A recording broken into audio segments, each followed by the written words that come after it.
Hey, what's up semuanya? Masih di channel QWERTY Komputer, masih dengan gua Chen di sini. Dan selamat tahun baru buat kita semua. Di tahun 2022, yang paling pertama yang gua bahas adalah isu di mana gua rasa kalian semua pernah kehilangan charger handphone ya. Dan setelahnya kalian pasti kebingungan mau beli charger yang mana karena kalian mungkin takut malah nantinya akan merusak smartphone kalian, bukan malah menge-charge smartphone kalian. Nah, video ini gua akan membahas mengenai hal tersebut. Jadi, pastikan nonton dari awal sampai habis. Dan buat kamu yang baru pertama kali ini singgah ke channel ini, jangan lupa klik tombol subscribe dan aktifkan tombol lonceng biar kalian gak akan ketinggalan info-info menarik atau review dari gua yang nantinya akan gua upload. Oke, sebelum gua mulai ke videonya, gua akan intro dulu.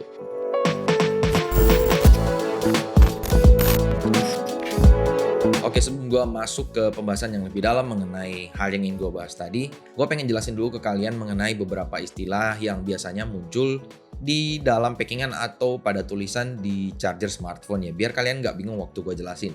Yang pertama adalah tegangan yang biasanya diberikan satuan volt. Kemudian ada arus listrik yang biasanya diberikan satuan ampere. Dan yang terakhir adalah power atau daya yang dipunya oleh charger tersebut. Dan biasanya diberikan satuan watt. Nah, watt ini adalah hasil dari pengkalian antara tegangan yaitu volt dikalikan dengan ampere atau arusnya.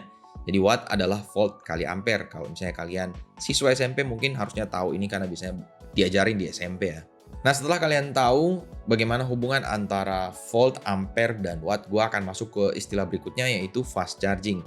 Nah, fast charging ini sebenarnya adalah istilah umum, sementara untuk beberapa brand lainnya atau beberapa brand yang beredar di pasaran menggunakan istilah masing-masing.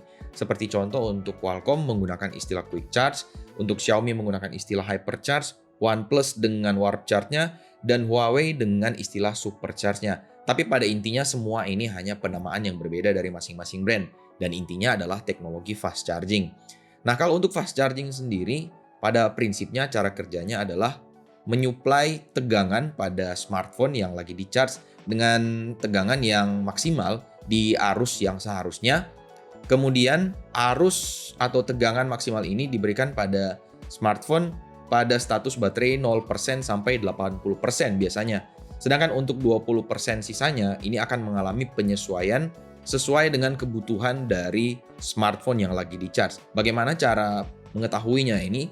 Nah, ada semacam protokol antara komunikasi antar data protokol dari chargernya dan smartphone-nya sendiri yang kemudian menghasilkan pengecasan yang lebih optimal di 0 sampai 80% dan kemudian pada 20% sisanya. Istilah berikutnya yang mungkin pernah kalian baca atau kalian lihat ya adalah USB Power Delivery atau biasanya ditulis dengan USB PD. Nah, USB PD ini pada dasarnya adalah implementasi teknologi pada charger yang biasanya sudah menggunakan interface Type-C. Dan cara kerjanya adalah di mana USB PD ini akan melakukan komunikasi lewat data protokol dari charger dan si device yang lagi di-charge untuk kemudian mengatur batas toleransi daya untuk masing-masing kedua device ini agar supaya bisa lebih stabil dan bisa lebih awet untuk kedua item ini atau kedua unit ini. Dan untuk USB PD ini biasanya sudah memiliki kemampuan power atau daya dari rentang 0,5 watt sampai 100 watt lebih. Jadi kalau untuk waktu kita mengecas dengan charger yang udah punya fitur USB PD, nanti kemudian chargernya akan menyesuaikan dayanya dari 0,5 watt sampai 100 watt tergantung dari smartphone atau device yang lagi kita charge ini membutuhkan daya sebesar apa. Kemudian selanjutnya ada istilah Programmable Power Supply atau biasa disingkat dengan PPS. Nah, kalau misalnya kalian baca di beberapa chargeran mungkin bakalan ada tulisan-tulisan seperti ini ya, USB PD dan PPS. Nah, kalau untuk PPS sendiri atau Programmable Power Supply adalah teknologi di mana yang menjadi standar terbaru dari USB PD. Nah, untuk PPS sendiri ini memiliki kemampuan untuk mengontrol tegangan yang agar supaya lebih fleksibel dan sehingga lebih optimal waktu mengecas. Dan tentunya ini akan memberikan efek di mana waktu mengecas agar supaya device kita tidak terlalu panas atau untuk menghindari overheat lah ya. Karena biasanya overheat pada charger ataupun pada device itu biasanya diakibatkan oleh over voltage atau tegangan yang berlebihan pada charger ataupun pada smartphone-nya sendiri. Jadi PPS ini akan kemudian memberikan fleksibilitas atau mengatur voltase yang akan disuplai ke smartphone atau device yang lagi kalian charge. Bicara soal fast charging, kayaknya gue butuh menginfokan juga ke kalian mengenai USB Type A konvensional, biar kalian bisa membedakan seberapa besar atau seberapa cepat perbedaan pengecasan antara USB yang udah fast charging dengan USB Type A biasa. Nah, USB Type A biasa ini ada USB 1.0 dan USB 2.0, di mana kedua interface ini hanya memiliki tegangan sebesar 5 volt dan arus 0,5 ampere, sehingga hanya bisa menghasilkan daya atau output power sebesar 2,5 watt.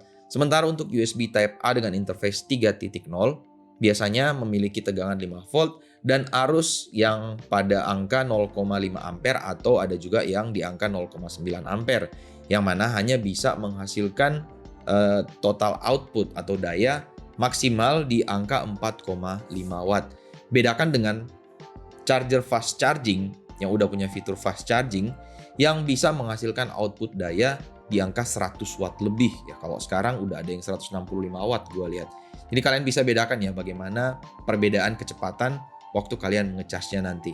Nah, setelah kalian paham hal-hal yang gue jelaskan di awal tadi, yang kalau misalnya kalian belum paham, gue saranin untuk kalian nonton lagi dari awal, biar kalian benar-benar bisa paham. Tapi kalau misalnya kalian udah benar-benar paham, nah sekarang bagaimana cara menentukan charger yang tepat untuk smartphone kalian? Hal yang pertama yang gue saranin ke kalian adalah pertama, cari tahu dulu spesifikasi dari HP kalian. Cari tahu arus dan tegangan dari handphone kalian waktu pengecasan, dan juga perlu kalian baca charger asli kalian itu bermain di arus dan tegangan berapa.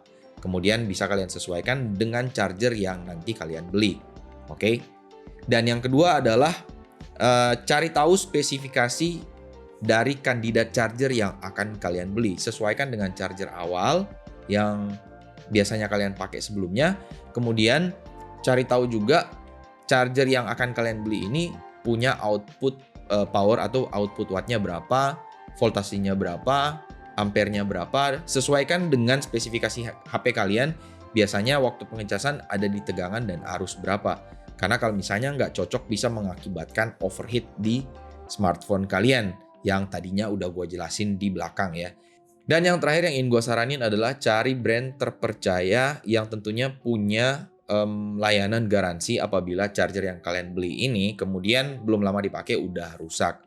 Nah, gue sendiri pernah kena kasus di mana charger gue hilang dan gue harus cari charger pengganti karena gue sangat bergantung dengan charger. Karena bila mana gue keluar, gue harus bawa charger agar supaya waktu gue duduk misalnya di cafe, HP gue bisa gue charge kalau misalnya HP-nya udah lowbat. Karena gue nggak mau sampai HP gue mati dan ada orang yang nyariin gue sementara gue nggak bisa tahu atau nggak bisa jawab. Jadi waktu itu gue cari charger di marketplace dan gue cobain punya Rexus. Di sini ada Rexus PA85 dan Rexus PA90. Gue udah pakai dua charger ini mungkin bisa dibilang 3 bulanan lebih dan baru gue bikin reviewnya sekarang. Kenapa? Karena gue harus cobain dulu apakah charger ini bagus atau enggak, tahan atau enggak, dan maksudnya bisa bikin HP gue panas atau enggak. Tapi selama gue pakai, kedua charger ini menurut gue ini udah cukup oke. Apalagi dengan harga yang menurut gue ini affordable banget ya dibandingkan dengan charger ori Samsung ataupun charger orinya iPhone gue.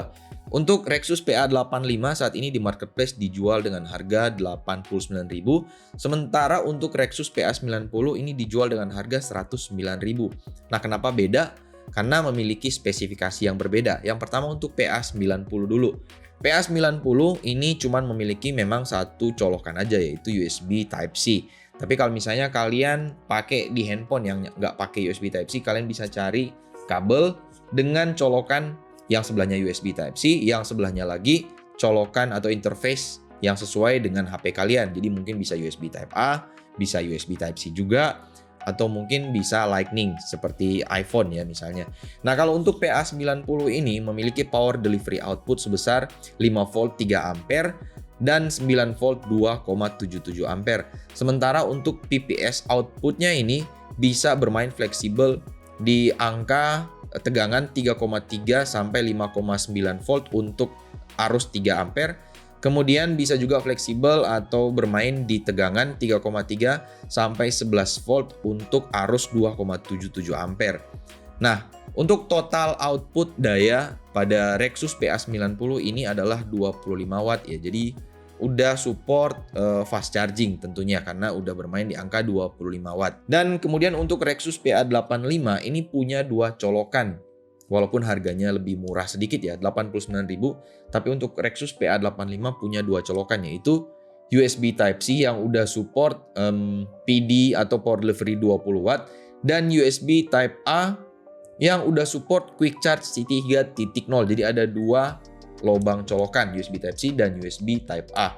Yang satunya Quick Charge 3.0, yang satu Type-C-nya punya power delivery 20 watt. Dan kalau untuk Rexus PA85 ini untuk quick charge outputnya ini bermain di tegangan 5 volt 3 ampere, 9 volt 2 ampere, dan 12 volt 1,5 ampere. Sementara untuk power delivery outputnya di colokan USB Type-C ini punya daya 5 volt 3 ampere, 9 volt 2,2 ampere, dan 12 volt 1,67 ampere. Jadi total power atau total output daya untuk satu charger ini adalah 20 watt. Jadi kalau misalnya kalian pakai dua colokan untuk menge-charge dengan charger adapter ini, misalnya kalian pakai dua-duanya untuk USB Type A dan USB Type-C-nya, otomatis karena dayanya maksimal hanya 20 watt, ini akan terbagi ke dua device yang lagi kalian pakai charge untuk satu adapter ini. Nah, kalau misalnya kalian tertarik untuk kedua item ini, bisa cek link deskripsi di bawah. Gua udah taruh link pembeliannya biar kalian nggak bingung untuk beli kedua item ini. Dan ini gue recommended banget sih sebenarnya karena gue udah pakai cukup lama dan sama sekali sampai sekarang gue belum ada masalah waktu ngecas untuk overheat mungkin atau nggak ngecas. Jadi gue benar-benar merekomendasikan untuk kedua item ini karena gue juga pakai.